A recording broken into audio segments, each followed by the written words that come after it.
Tell me, do you like Batman v Superman: Dawn of Justice? Let's find out. Master Wayne. Thermal imaging is showing me 24 hostiles on the 3rd floor. Why don't I drop you off on the 2nd?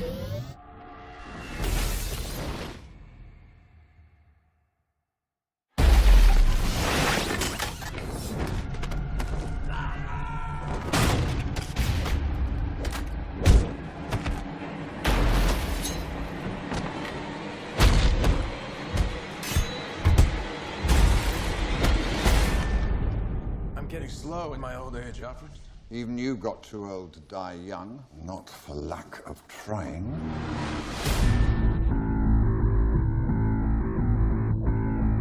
He has the power to wipe out the entire human race.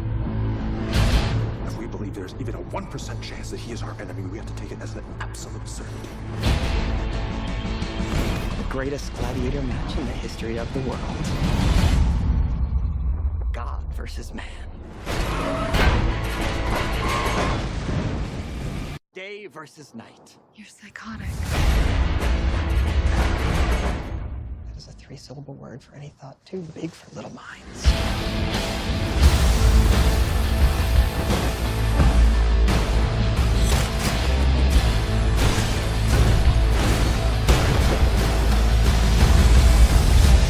I've known a few women like you. Oh, I don't think you've ever known a woman like me.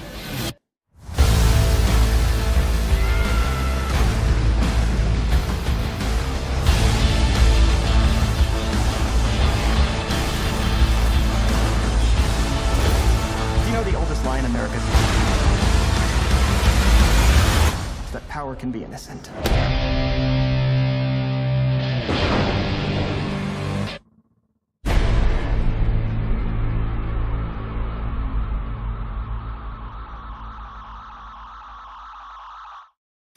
Hi guys, Joshua Lowy here with another episode of my thoughts, this time on Batman v Superman: Dawn of Justice. This is the big one. After Man of Steel was split down the middle, and this is basically a setup for Suicide Squad that's coming out in a few days' time. So hopefully this goes up before then, and then I'll give you my thoughts on Suicide Squad. But instead of that, we're talking about this guy back up here, Dawn of Justice. So, for the first half, we're not going to talk about spoilers, we're just going to talk about some characters, what the story basically is, without giving away too much, and, well, without reviewing the ending and all that, and basically telling you if I liked it or hated it or not. So, let's get into it. Batman v Superman takes place after Man of Steel, obviously, 18 months later, but, before that, Bruce Wayne was in Metropolis that day, and he saw Superman fight General Zod and all the Kryptonians, and Bruce Wayne was down with the people in the collateral damage and all that. People died all around him. He tried saving what he could, but then he swore to get revenge on that Superman who doomed Metropolis and all that. Thus beginning a war, per se, against Superman. So Batman's crusade to stop Superman in any way possible, just in case he turns out to be a threat that will wipe out all of humanity and possibly take it over or destroy it. While that's going on, we have Lex Luthor, who's been rebuilding Metropolis to because after the attack he had to rebuild, but also has an agenda as well on how to kill Superman and, I guess, take over Metropolis or whatever. That's the basic plot, and that's a big thing, obviously. So let's just go into characters and stuff. Let's go over some characters we saw in the last movie. Henry Cavill, I still think, is great as Superman. He does an amazing job in this movie. He doesn't get much screen time in this movie as much as Ben Affleck's Batman. We'll get to Ben Affleck's Batman later. He doesn't get much stuff to do in this movie, Henry doesn't, which is really a shame, because he did a pretty good job in the last movie, I think, at least. The action scenes are cool. Still, that he got a lot to work with in that, and his character doesn't really go through a big character arc per se, or one that's particularly interesting, but I still think he's a good Superman besides all that. Amy Adams, Lois Lane.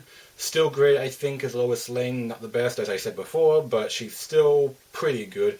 But her character also hasn't really got much to do either, besides trying to work out a little mystery that we'll get into later. But otherwise, she's done nothing. So that's on Lois Lane. That was pretty easy for one character, isn't that truth? Perry White and the rest of the Daily Planet are there. Just there this time. They haven't really got anything special to work with. We see less scenes of it, which I guess is for the best, because, you know, a much bigger story. We can't focus on these characters all the time like we really did in the last movie, even though I'm pretty sure it's kind of the same scenes as last time, only the role isn't as big as last time. So that's that. Now let's move on to the new characters. We just go to Ben Affleck as Batman.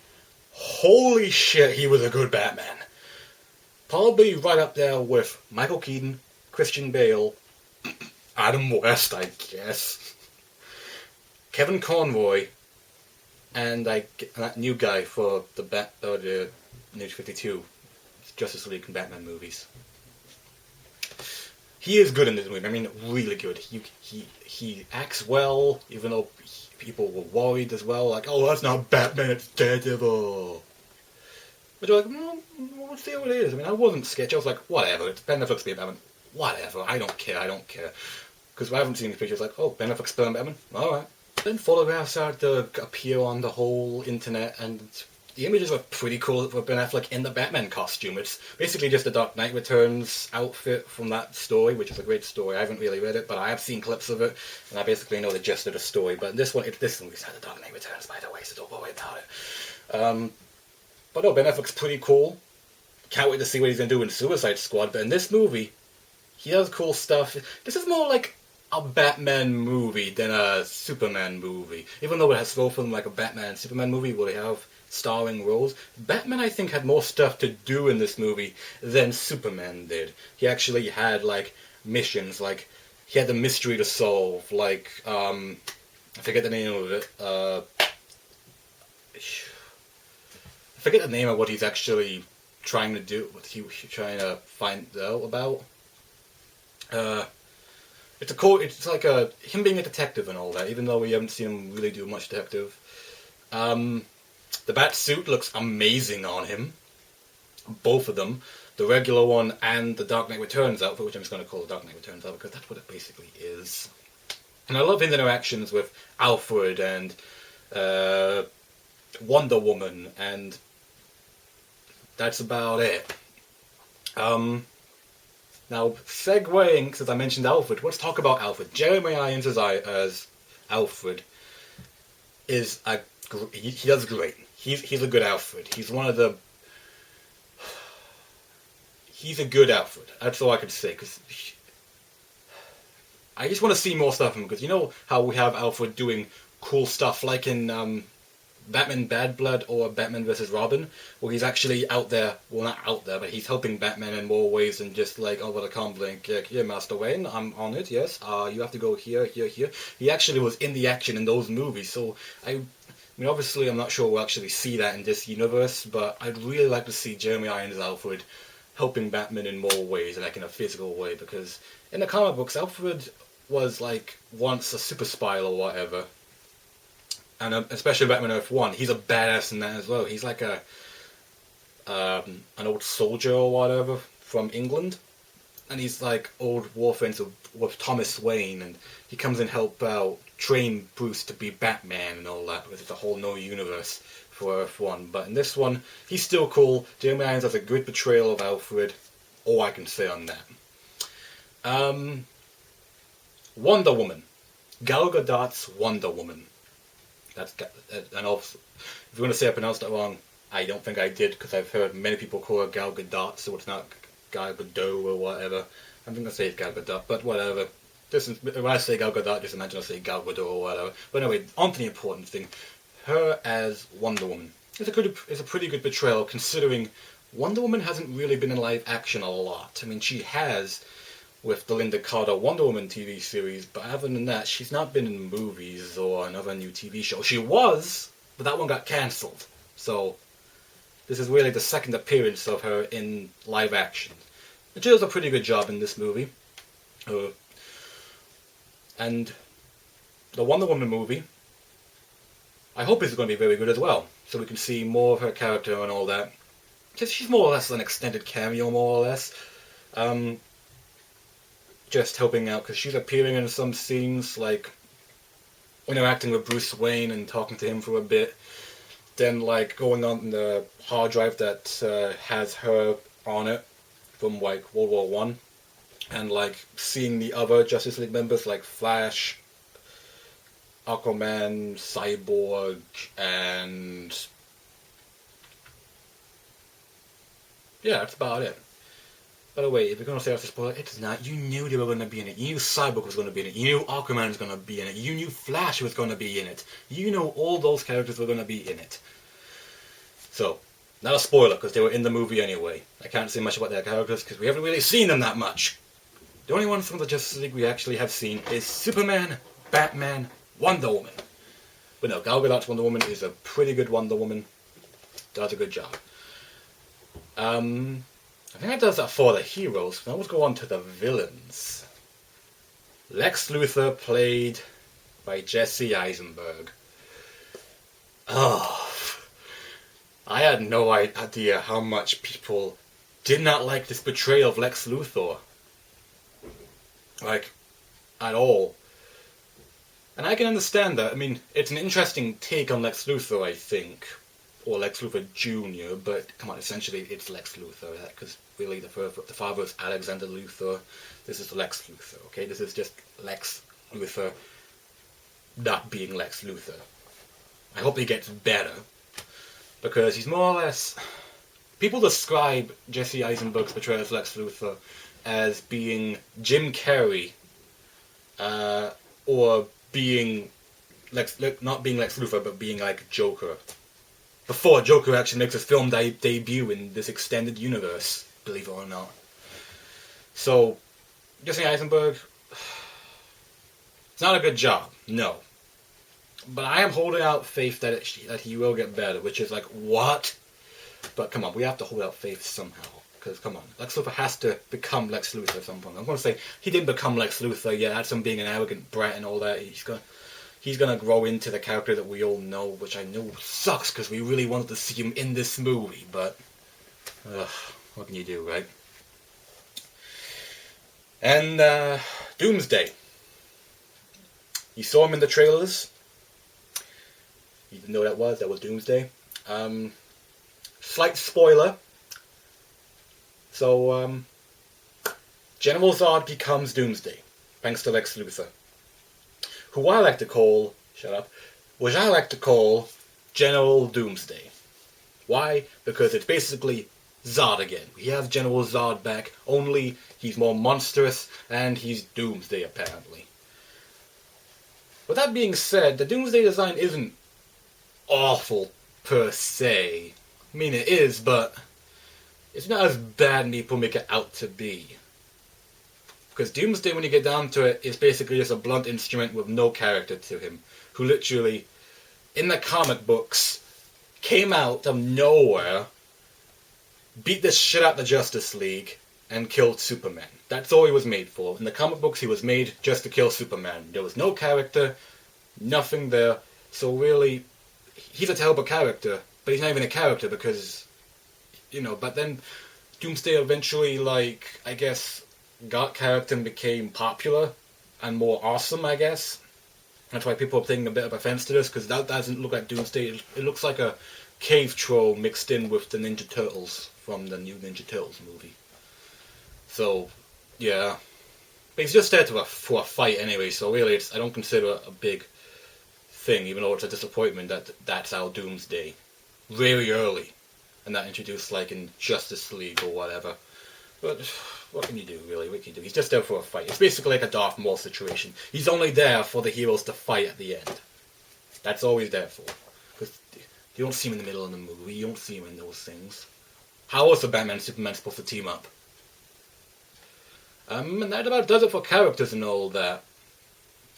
First I can talk about some of the design. Batman's suit is obviously made from The Dark Knight Returns. Obviously mimicking that. Only no trunks. So it's a mix between New 52 Batman and Batman The Dark Knight Returns. that's the suit designs. It looks cool. Obviously, they've got a big fat bat symbol. The ears aren't as long, and yeah, the suit looks fine, cool. It's armor plated. It has like a voice changer thing in it, so like instead of doing the Christian Bale voice, like, well, how was Batman supposed to hide his voice and all that, considering this is a movie and not a cartoon, and not everybody can be Kevin Conroy.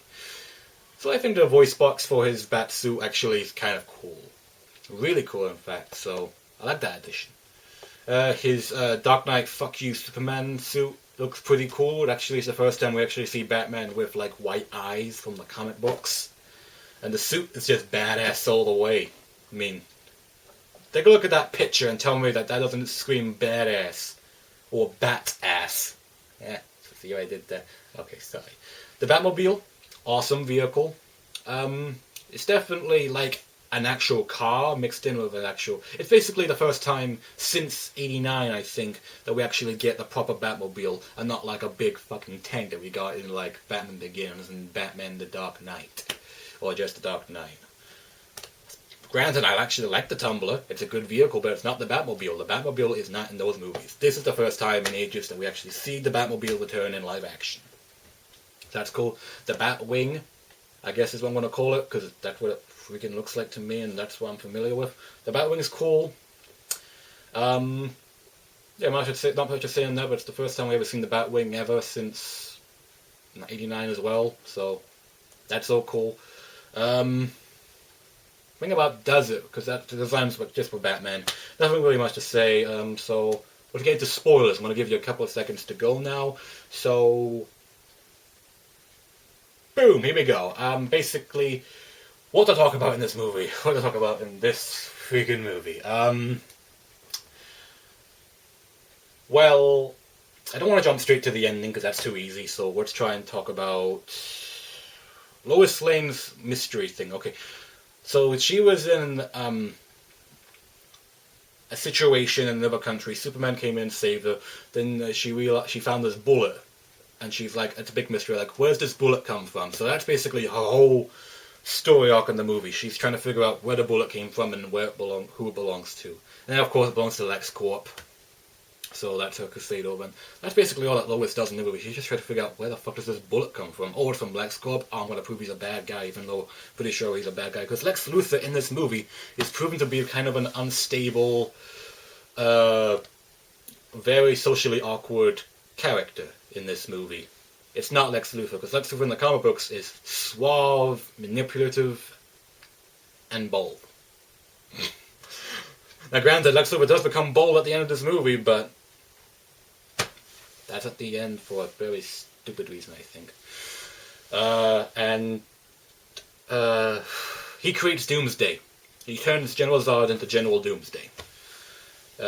So basically he merges his DNA with Kryptonian DNA, therefore creating General Doomsday. And if you're wondering why that plot sounds familiar, that's because that's technically the same plot from Superman 4, The Quest for Peace, which I didn't realize until some other internet reviewer revealed that to me. I think it was Nostalgia Critic or something. But I was like, holy shit, you're right! The fight between Batman and Superman is an awesome fight, but when you get down to it, you include the uncut, the ultimate rated R, badass edition cut thing, it's essentially 6 minutes long. It's awesome 6 minutes, but when you get down to it, Batman and Superman really don't have much, at least I don't think, much reason to fight each other. I mean, they do share a couple of screen times and all that, like, as Clark Kent and Bruce Wayne, and, well, the first one is Clark Kent and Bruce Wayne. The second one is Superman and Batman meeting, when Batman's trying to steal the kryptonite. And, the final fight at the, well, not the final fight, the fight between them both. Batman kills in this movie. He kills. Like a lot of guys. He's like, has machine guns, like, shooting people, like, knocking grenades out of people's hands. I'm okay with that, but some people are like flipping their shit, like, Batman doesn't kill, Batman's never killed in his life. And I'm pretty sure that even if you're a hardcore Batman fan, you would know as well that Batman has killed before, in movies and also in comic books as well. When he started out, he killed people in the comic books. And in the movies, 89, he knocks a guy in, makes a guy bang his head on the bell tower and then throws him down the church. All the way down, dead. Then he ties a rope around Joker's leg and he falls down to his death. He dies in that, and then he kills another guy in Batman Returns by burning him with the engine from the Batmobile, and he kills some guy by stuffing a bomb in his pants and then knocks him over and kills him. And he kills Two-Face, kind of. He just throws a bunch of coins up in Batman Forever, and then Two-Face tries to catch him when he falls down to his death. And in Batman Begins, he basically leaves Ra's to die. And in The Dark Knight Rises, he shoots, like, he shoots at the truck with the bomb in it, and then, like, Talia goes crashing into a wall and then dies. Kind of Batman's fault. So he has killed before. So those of you that are flipping your shit on Batman's killing in this movie, don't be surprised. It's not the first time he's ever done that. He's killed many times in the comic books, killed many times in the movies. So, get over it, I suppose I'm trying to say. So what did I think of Batman killing? I'm okay with it, it's fine, because he's not been Batman. I can imagine he's not been Batman for a long while, because in the trailers and in the movie, you see that Robin suit with writing on it, "Ha ha, joke's on you, Batman," which obviously means Joker killed Robin. Or did something to Robin. But I'm guessing Robin's dead. Robin is dead, so probably Batman quit and didn't become Batman for a long while, but not like years and years and years, maybe a couple of months leading up to the Metropolis incident. So I can understand why he's going with this more war-driven path on crime, and just outright killing people, because like, you know, fuck it, because in the comic books, he did start to get more violent and get close to killing people again in the comic books after Robin died. So, to me, it's fine. I mean, he's gone through a lot of shit, so why not blow off some steam or whatever? So, I'm okay with that. Wonder Woman is basically... what she does in this movie is, apart from showing up in a few scenes, she's trying to get a hard drive where, obviously I'll explain, that Lex Luthor has a file on her, a picture, and she wants to get that back. That's basically what she does, and then she shows up in the final battle because she's watching it. She's basically going to skip town after all that, and then she would see on the TV, then she would go back and then help Superman and Batman fight Doomsday at the end. That's all she does. And as for the rest of Justice Leaguers, we see them in like we see for Flash in a security camera, like getting some food or something in a store. Then like some guy's holding some other guy up for like a robbery, and then Flash does his Barry Allen does his thing, and then that's what he does, and then we see Aquaman in the sea, like, holding his trident, and the thing that everyone does, I think, nowadays is, like, he does this, Aquaman just acts so awkward with the trident, then he goes, and then he just flies at, like, Superman speed underwater. Then we see Cyborg, which is, I think, is one of my favorite, nearly everyone will say it's Cyborg. Which one? Okay, you have to pick Flash, Aquaman, Cyborg. Which one would you pick as your favourite introduction scene for them? Mine would have to be Cyborg, because it's off-putting and like disturbing and awesome at the same time, because Cyborg, who gives a fuck about Cyborg, really? I mean, I like Cyborg, I think he's a cool character. I haven't read it, but I haven't read comic books of Cyborg, but I have seen Cyborg in action in a couple of books. Teen Titans, not Teen Titans Go or anything, just Teen Titans, and a couple of Justice League movies, animated movies. So he's cool in that. Okay, I don't know what else to talk to about, but because otherwise this movie has been talked nearly to death by everybody. I can just skip to the ending, I guess. Okay, so in the final battle, Superman, Wonder Woman, and Batman take on Doomsday, and Batman can't fight Doomsday. He literally, like, Doomsday sees him, and Batman's like, oh! So he gets his grappling hook and get out of the way, and then, like, Doomsday's, like, chasing him and all that. When Batman says, oh shit, he means, oh shit, this guy's gonna fucking kill me, and I'm not superpowered or anything. Like, you know that shot where Batman's, like, getting out the way of the heat vision, that one cut together looks like Superman's doing it. Doomsday's doing it. Yeah, Doomsday has heat vision in this movie, which, by the way, he doesn't have heat vision in the comic books or anything. He's just a bulky dude with spikes coming out of him and can I'm not sure if he still can do that move where like he can shoot some of his spikes and shoot out like Ghost Rider or something and hit you. But in the movie, like Batman's trying to get away and like I can't take him, and he has one kryptonite weapon, like grenade launcher basically. He shoots Doomsday and that's all he can do. He can't really do anything against him, which is realistic. I'm glad they didn't go like Doomsday and Batman having a fist-to-fist fight like, come on, hit me, because if he didn't, Batman would be dead. So the Superman grabs a kryptonite spear that Batman was going to use on Superman and stabs Doomsday. But in doing so, Doomsday stabs Superman, and in doing so, they both die. Superman dies in Batman v Superman Dawn of Justice, the second Man of Steel movie, technically, but it's not Man of Steel movie. He is dead. And he's only been in 2 movies, but he's dead now. So not only are we doing what been based on Batman The Dark Knight Returns, but now we're doing the death of Superman as well. So, and before I move on to like the funeral and all that, Lois Lane and Superman's relationship grows bigger and bigger and bigger. And you know when I said Lois did nothing in this movie and she only had one story arc? She's also been saved by Superman more times than in the last movie. Because in the last movie, I think she was only saved two times. In this one, she's saved in the desert. She's saved from falling off a building by Lex Luthor because she's captured by Lex Luthor, and she's saved by Superman again from drowning.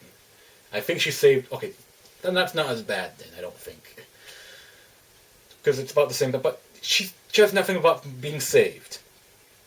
Oh, and here's the big thing that I found very funny. I think the internet finds it entirely funny. Batman has like Superman because he beats Superman, obviously. Fucking Batman, why would Superman? But no, he has him like you, and he's got the kryptonite spear. He's about to stab him, and Superman's like, "Save Martha!" And Batman's like, "What? Wait, how do you know that name? Why did you say that name? Why did you say that name?" And he keeps on saying that. I was like, I couldn't stop laughing. My brother couldn't stop laughing, but. Okay, we weren't laughing at the time, but then like later I was like, you remember when Batman started to scream, how did you know that name? And then became friends with Superman because him and his mom shared the same name, which, stupid me, just realized, oh yeah, Martha Kent has the same name as Martha, oh, I'm smart. Then later I laughed about it, like... So basically, the only reason why Batman and Superman became friends in the end is because they share their parents, their mothers, share the same name. That's just hilarious to me. Like, could you imagine if like Lex Luthor had his father had the same name as Superman's father? Would Lex be then like, oh, your dad is the same name as your mom and my dad, and your dad has the same name? Want to be friends? That's apparently how it works in this universe.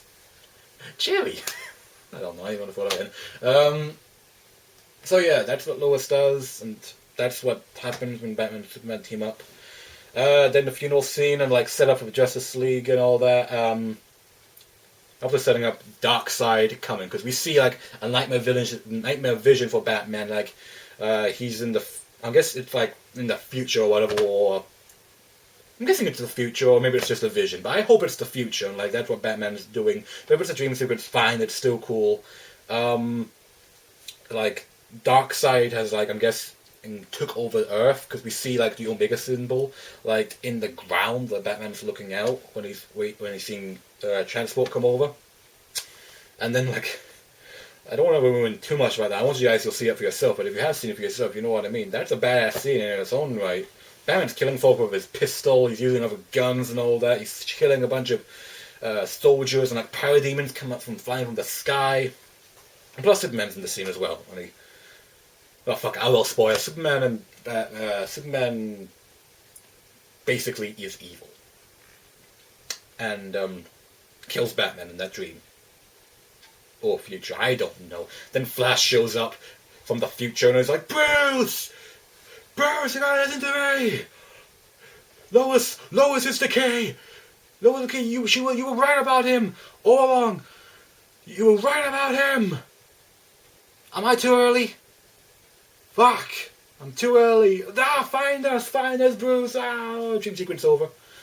That's what, because, so yeah, Flash comes to Bruce in a dream from the future to warn him about what's going to happen and to bring the Justice League together. And that's why Batman goes and says the line to Wonder Woman, help me find the others like you. And when we find them together, they will have to fight to protect this world, and we have to stand together in order to save that world. And Wonder Woman's like, well, why do you say that? Why do you say that they have to fight? Batman's like, just a feeling. Like, ugh. And he visits Lex Luthor, and that's how we found out the Darkseid's coming. I mean, it wasn't obvious before, Darkseid is coming. But he's not going to be the main enemy in Justice League. It's going to be Steppenwolf, which is totally cool. But maybe we'll see Darkseid in some way, or mentioned in some way. I don't know, maybe they'll make a post-credits scene. Who knows? Other than that, I think I'll touch on everything I want to, because in Man of Steel, I think I touched on everything I want to do. But in this one, especially, I hope I touched on everything I want to talk about. Because really, there's nothing really else to talk about that I can remember at this time, and then looking back, I'm like, oh, I should have talked about this thing, but then I didn't mention it, so that sucks. Ugh. So, overall, I like the movie. I mean, sure, it's plagued with problems and all that, but really, it was the same thing with Man of Steel, so, I mean, this movie's plagued with problems. The first, Man of Steel, plagued with problems, obviously. So, it would make sense that, well, this movie here would have problems as well. I mean, Suicide Squad, there's always reviews out about it that the movie's not that great with some critics, but I want DC to succeed in the movie scene, just like Marvel's doing it. You see these movies here? Up to here is all my Marvel stuff. I love these movies. I like this movie. I don't like this movie as much as I like, per se, Captain America Civil War, but I still like this movie because this is a movie that brings Batman, Superman in the same movie in live action. I mean, we have, like, I got back here, Superman, Batman, Public Enemies. That's a good movie as well. And then, like, here's the animated movie where they team up for the first time. That's a good movie. Is it better than this one? Maybe. It's about, maybe slightly better, but I still like this one, despite all its problems.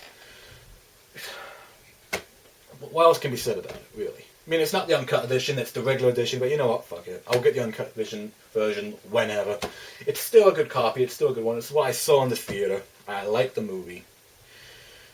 So, yeah. Hopefully, Suicide Squad is going to be good as well, because that will be my next review, because this was all set up for that one, whenever this goes up. Before Friday, hopefully. So, yeah. Post a comment down below. Tell me what you think of Batman v Superman Dawn of Justice, and if you liked it.